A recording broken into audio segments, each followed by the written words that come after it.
Salve, salve, rapaziada. E aí, como é que vocês estão? Tudo em ordem? Aqui é Marlon, no canal do Davis. Vamos lá para mais um vídeo aqui do canal. Acabou agora, lá no Chile, lá que eu nem sei o nome daquele estádio lá. Deixa eu ver qual que é o nome do estádio aqui. Nem fala essa bosta também.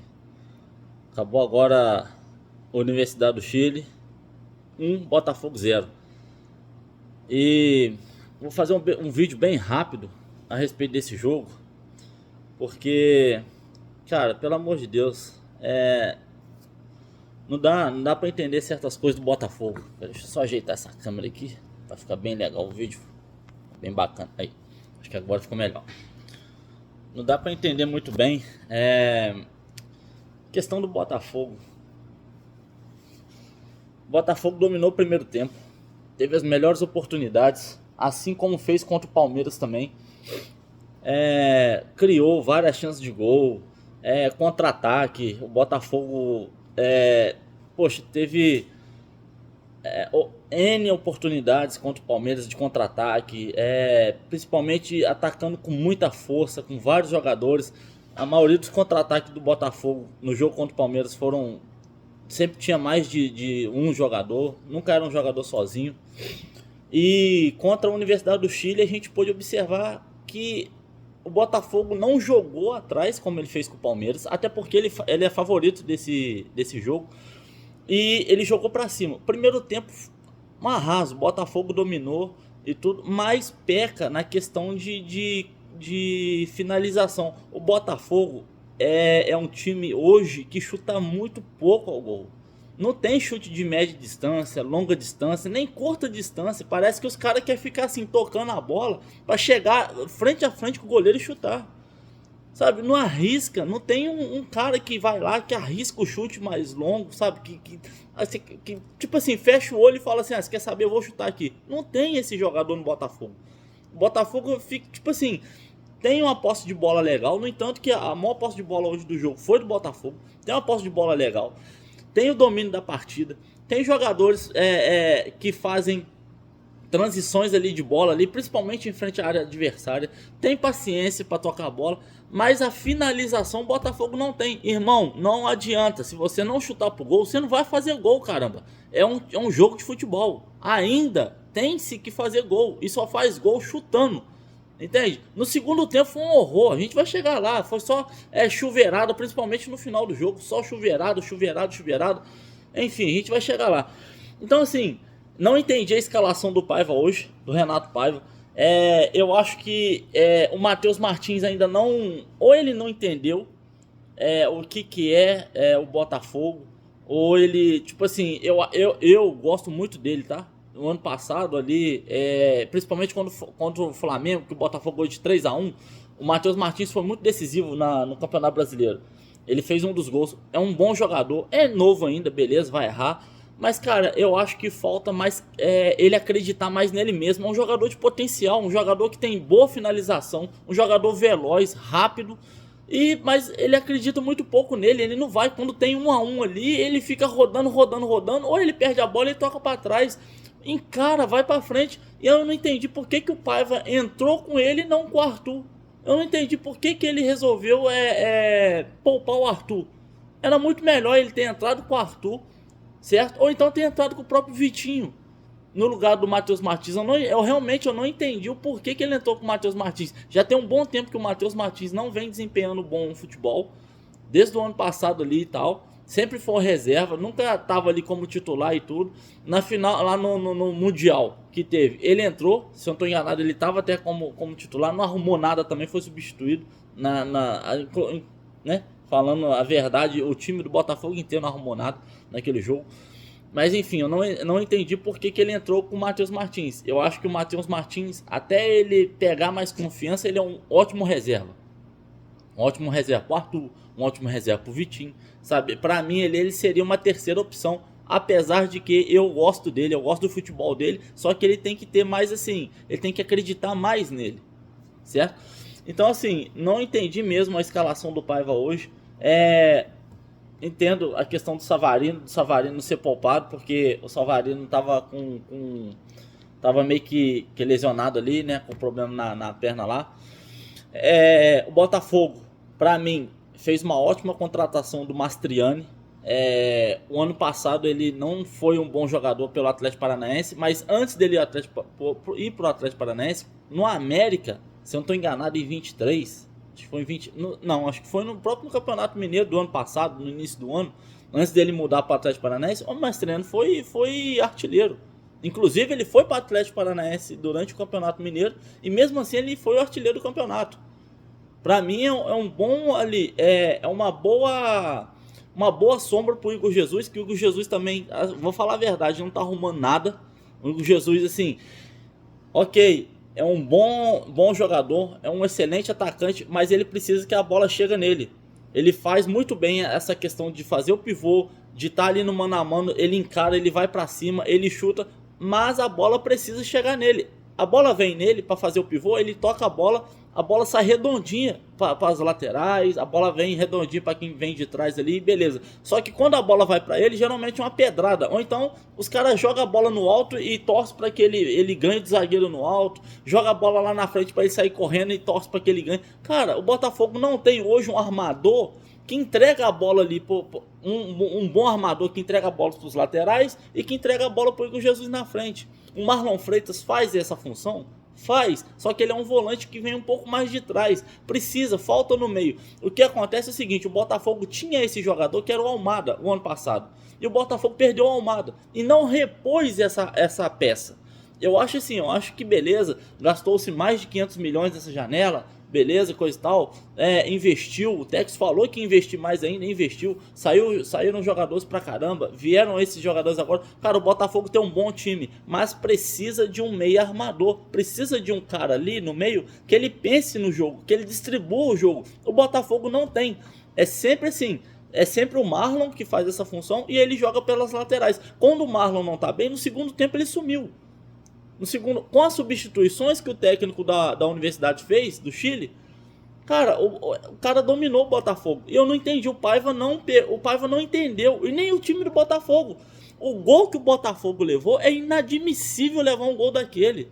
É inadmissível. O cara dominou a bola, ainda olhou, ainda teve tempo pra chutar pro gol. E nem foi um chute assim, beleza, não foi frango do John. Claro que não, a bola, o jogador tava praticamente cara a cara com ele.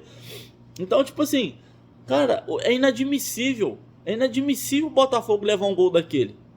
E os zagueiros do Botafogo estavam muito bem. Porém, quando a Universidade fez as substituições, nem o time do Botafogo e nem o técnico entendeu. Quando o Botafogo foi entender mais ou menos o que estava acontecendo, levou o gol. E não teve capacidade de reagir. Não teve. A Universidade do Chile dominou o segundo tempo. O Botafogo foi um time apático no segundo tempo. No primeiro poderia ter feito 2, 3, tinha bola para isso. Não fez, assim como aconteceu com o Palmeiras também. E no segundo tempo o Botafogo simplesmente parou de jogar. Colocou o Arthur, tirou o Matheus Martins, colocou o Arthur. Tirou o Marlon Freitas, colocou o Alan, que também não consegui entender. O Alan, como segundo volante, eu acho que não é muito a função dele, poderia ter colocado outro jogador. Eu não sei se o Danilo Barbosa tava em condições, alguma coisa assim.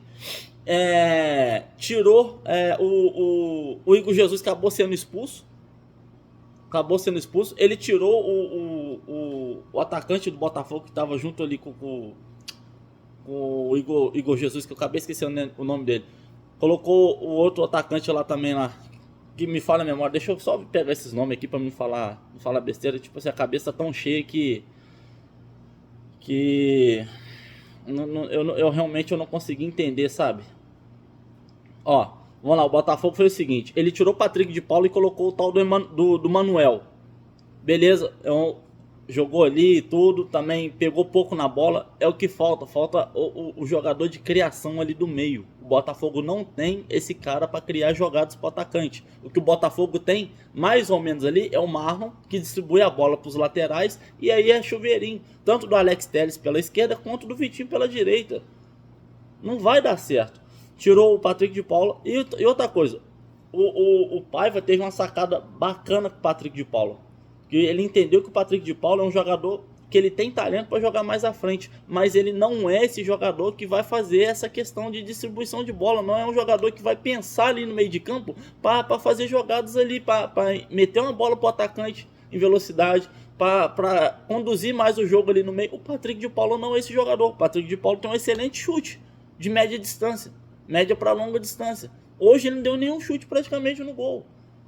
Então tirou o Patrick de Paulo, colocou o Manuel, tirou o Matheus Martins, colocou o Arthur, e tirou o Santos Rodrigues, colocou o Jefinho. O Jefinho também, beleza, jogou ali tudo, deu uma bola pro Arthur. O Arthur também, pra mim, a segunda vez que o Arthur, né, teve o contra-ataque, o Arthur tava com a bola, pra mim foi falta naquele lance, né, no segundo contra-ataque perigoso do Botafogo no segundo tempo. O primeiro, pra mim, o Arthur ali vacilou, ele poderia ter tocado mais lá pra baixo pro Santos Rodrigues, mas pra mim vacilou, enfim. Então, assim, cara, o Barbosa, não dá pra entender. Cara, o Barbosa é um dos melhores defensores que o Brasil tem. Aliás, que o Brasil tem, jogando no futebol brasileiro. O Barbosa, o ano passado, foi eleito o melhor. E é um dos melhores defensores do futebol brasileiro. Só que o Barbosa, esse ano, cara, sei lá, ele tá muito louco. Contra o Palmeiras, ele foi dar um carrinho lá no Estevão. Cara, o Estevão passou dele, parecia assim, parecia uma criança passando... Sabe, parece um adulto passando por uma criança. E nesse jogo a mesma coisa, dando carrinho na lateral. O que o Barbosa vai fazer na lateral? E outra coisa, se ele vai lá dar carrinho, mata então a jogada. Chega para matar a jogada. Agora ele dá carrinho, o jogador passa dele, fica livre, fica com espaço do caramba no campo. E aí a zaga tá desfalcada, que o Barbosa foi lá cobrir lá, sei lá quem que foi fazer lá, ué. Pelo amor de Deus, não dá para entender não. Então, tipo assim, Botafogo dominou, teve mais posse de bola. Pelo menos o primeiro tempo, o segundo tempo foi dominado. Eu acho que o resultado de 1-0 foi assim, foi injusto. Para mim, teria que ser no mínimo um empate. Ou o Botafogo, pelo menos, se ele tivesse aproveitado a chance que teve no primeiro tempo, poderia ter saído com a vitória de pelo menos 3-1. Eu não sei. Pode ser que, assim como eu disse no vídeo do Botafogo e Palmeiras, pode ser que o Botafogo agora está se reencontrando. O pessoal agora está assim, tá acostumando mais às suas posições, tem um entrosamento legal e tudo, mas falta treinar finalização. O Botafogo precisa caprichar nessa questão, nesse quesito finalização. Porque não chuta. O Botafogo hoje é um time que ele não chuta pro gol. Não chuta. Quantos chutes o Botafogo deu pro gol hoje? Vamos pegar aqui a estatística aqui, ó, tá aqui na minha mão aqui, ó. Deixa eu pegar aqui as estatísticas aqui, vamos ver quantos chutes o Botafogo deu. O Botafogo, ó, expectativa de gol, a Universidade do Chile foi melhor do que o Botafogo, teve 0.94, o Botafogo 0.37. Total de chute, o Botafogo deu 7, a Universidade deu 6. Então, tipo assim, o Botafogo, o goleiro da Universidade salvou 6, que tá falando aqui, eu não vi isso tudo, e o John defendeu 1. Né, que foi pro gol. Eu não vi isso tudo do Botafogo chutando hoje, mas falta uma característica que se chama chute ao gol do time do Botafogo. O time do Botafogo tem boas peças, o time do Botafogo é um time rápido, é um time ali agrupado, é um time que tem entrosamento, mas se não chutar pro gol, não vai fazer o gol. Já é o segundo jogo em que o Botafogo domina, o Botafogo tem as melhores oportunidades, mas não chuta pro gol. Contra o Palmeiras foi a mesma coisa e quase saiu perdendo. Se não fosse o John no final do jogo, lá com o Flaco Lopes lá, o Botafogo tinha saído perdendo. Então assim, não dá. Tem que chutar pro gol. E outra coisa, a gente tá jogando Libertadores. Não sei se o Paiva trabalhou no Bahia. O Paiva já sabe como é que funciona o futebol brasileiro, já sabe as principais competições que tem no Brasil. O Paiva foi o primeiro técnico que, quando o Bahia foi do Grupo City, o Paiva foi o primeiro técnico que treinou o Bahia. Então o Paiva já sabe mais ou menos como é que funciona. Cara, a gente tá jogando Libertadores. É pra colocar os melhores.